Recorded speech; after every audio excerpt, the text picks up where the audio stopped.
Class 9th का Hindi chapter number 2 Rajendra Prasad का बारे में दिया गया है। चलिए हम इसे पढ़ते हैं। राजेंद्र प्रसाद का जन्म 3 दिसंबर 1884 ईस्वी को सारण जिला बिहार के जीरा देवी गांव में हुआ था। राजेंद्र प्रसाद का जन्म 3 दिसंबर 1884 ईस्वी को सारण एक जिला है हमारे बिहार में गांव है जिसका नाम है जीरा देवी गांव में हुआ था। उनके पिता महादेव सहाय फारसी एवं संस्कृति के अच्छे जानकार थे। उनके पिता थे महादेव सहाय, वे फारसी और संस्कृति में अच्छे जानते थे। वे पहलवानी और घोड़सवारी का शौकीन थे। वे पहलवानी और घोड़सवारी बहुत करते थे। इन दोनों की शिक्षा उन्होंने अपने पुत्र राजेंद्र प्रसाद को भी दे दी थी। सबसे पहले उनका नामांकन छपरा के हाई स्कूल में हुआ। सबसे पहले राजेंद्र प्रसाद का नामांकन छपरा के हाई स्कूल में हुआ और वहां से वे 8वें दर्जे में रखे गए। वहां वे 8वें क्लास में रखे गए। वार्षिक परीक्षा में वे प्रथम आए। स्कूल के प्राचार्य प्रांतक से प्रश्न होकर उन्हें दूसरी प्रोन्नति दी। 1902 ईस्वी में वे कलकत्ता विश्वविद्यालय की मैट्रिकुलेशन परीक्षा में प्रथम आए। उसके बाद IA, BA और BLA प्रेसिडेंसी कॉलेज से किया। 1911 ईस्वी में कलकत्ता में वकील दल में शामिल हुए। 1916 ईस्वी में जब पटना में एक अलग न्यायालय स्थापित हुआ तब वे वकालत करने के लिए पटना चले गए। राजेंद्र प्रसाद राजनीतिक जीवन उत्कृष्ट रहा। वे संविधान सभा के प्रथम स्थायी अध्यक्ष हुए तथा भारतीय स्वतंत्रता के प्रथम राष्ट्रपति हुए। कोलकाता में वे जब छात्र थे तो उनकी जीवन में एक महत्वपूर्ण घटना घटी, बंग भंग आंदोलन। इसकी प्रक्रिया में देश में व्यापक उत्तेजना छा गई। बिहार टाइम्स संपादक महेश नारायण और सचिंत दास सिन्हा का सहारा पाकर राजेंद्र प्रसाद ने बिहार स्टूडेंट्स कांग्रेस की स्थापना की।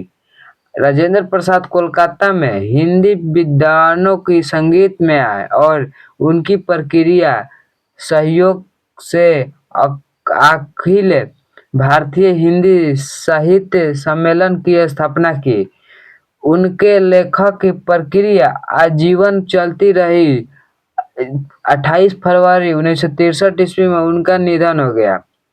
राजेंद्र प्रसाद का जो मृत्यु था 28 फरवरी 1963 ईस्वी में उनका निधन हो गया। प्रस्तुत पाठ में भारत का पुरातन विद्यापीठ नालंदा हमारे इतिहास के एक गौरवपूर्ण गाथा को समेटे हुए हैं।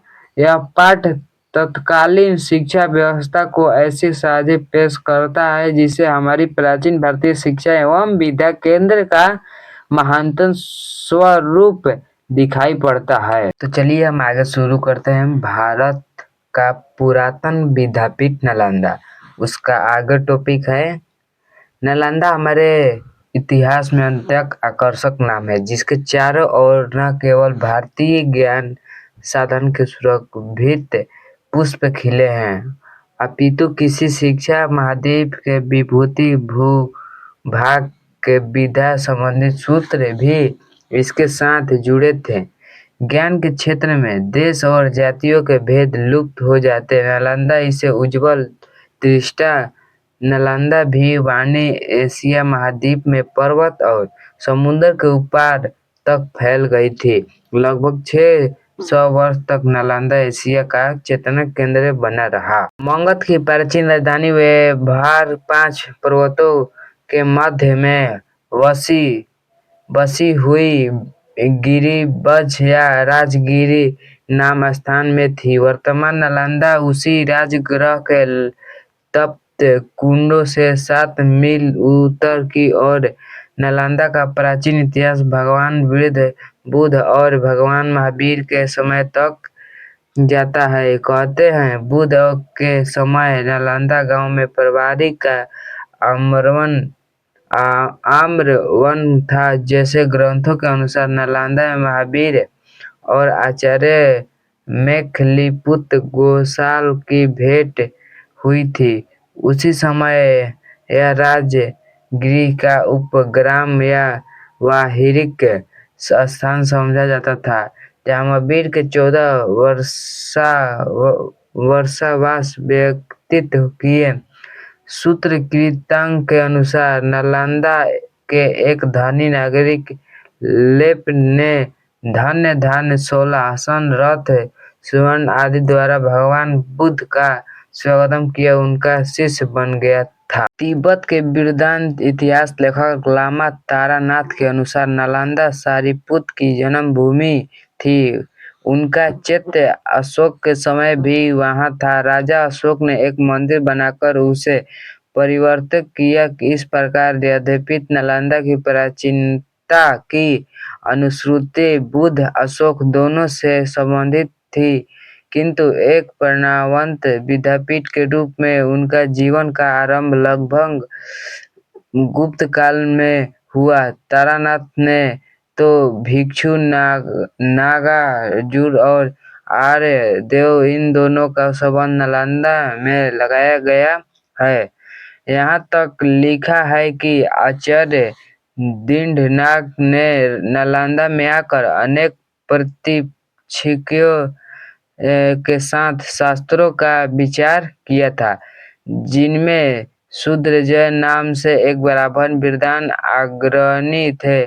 4वीं सदी में चीनी यात्री फागना नालंदा आए थे। उनकी सारिपुत्र के जन्म और परिनिर्वाण स्थान पर निर्मित अशुद्ध के दर्शन किए, किंतु नालंदा का विशेष अभ्युदय इसे कुछ समय बाद हुआ। 7वीं सदी में सम्राट हर्षवर्धन के समय जब युआन चांग इस देश में आए तो नालंदा अपनी उन्नति के शिखर पर था। युआन चांग ने एक जातक की कहानी का हवाला देते हुए लिखा है कि नालंदा का यह नाम इसलिए पड़ा था कि यहाँ अपने पूर्व जन्म में उत्पन्न भगवान बुद्ध की तृप्ति नहीं होती थी। नालंदा सच्चा तो यह है कि ज्ञान का क्षेत्र में जो दान दिया जाता है वहाँ सीमरहित और अनंत होता है। न बांटने वालों को तृप्ति होती है, न उसे लेने वाले को। नालंदा विश्वविद्यालय का जन्म जनता के उदार दान से हुआ। कहा जाता है कि इसका आरंभ 500 व्यापारियों के दान से हुआ था, जिन्होंने